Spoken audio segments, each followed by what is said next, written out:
1943. Somewhere over Germany, American bombers are being shot out of the sky. The ones that make it home come back covered in bullet holes.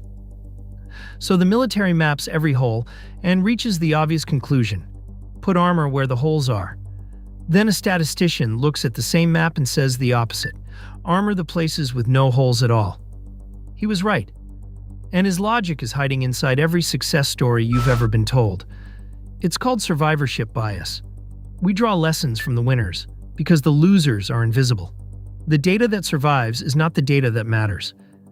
And by the end of this video, you'll see the missing planes everywhere, including one place where this bias is quietly costing you money. I'll show you. The statistician was Abraham Wald, working with a statistical research group at Columbia.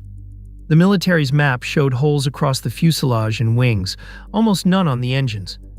But Wald saw what the map really was: a survey of survivors. A plane hit in the wing came home and got counted.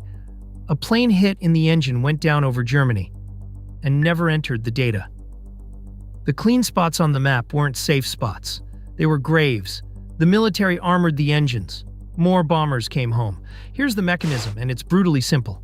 Survival is a filter, and the filter deletes exactly the data you need. Whatever you're studying, companies, diets, investors, advice, you're looking at the ones that made it through. The failures didn't just lose, they vanished. Dead startups delete their websites. Failed funds close. Dropouts don't give commencement speeches. You're not studying the strategy, you're studying the strategy. Minus everyone it killed. Once you see it, it's everywhere. Every billionaire who dropped out of college is on a magazine cover. The thousands of dropouts who went broke are not. Mutual funds. When bad funds die, they're erased from the record books, quietly inflating the industry's reported returns by about 1.5% a year. That's your money. Old buildings? They don't build them like they used to, because the ones built badly already fell down. And a famous 1987 veterinary study found cats falling from 6 or more stories seemed to survive better than cats falling from 2. The explanation? The cats that didn't survive were never brought to the vet. Now, the catch.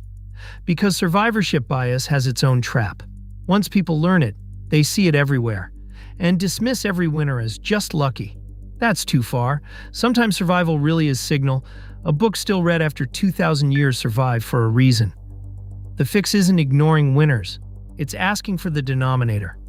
10,000 people use this strategy. How many are left? If nobody can tell you how many started, nobody can tell you what the strategy does. Study the winners, yes, but interrogate the graveyard before you buy the map. So here's your filter for tomorrow. Before you copy anyone's playbook, the morning routine, the trading strategy, the hustle, ask 3 questions. How many people tried this? What happened to the ones it didn't work for? And would I ever have heard about them if it failed? That's it. That's the armor.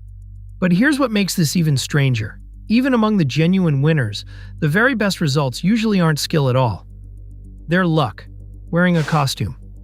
And luck has a mathematical habit of running out on schedule. That's regression to the mean. Next law.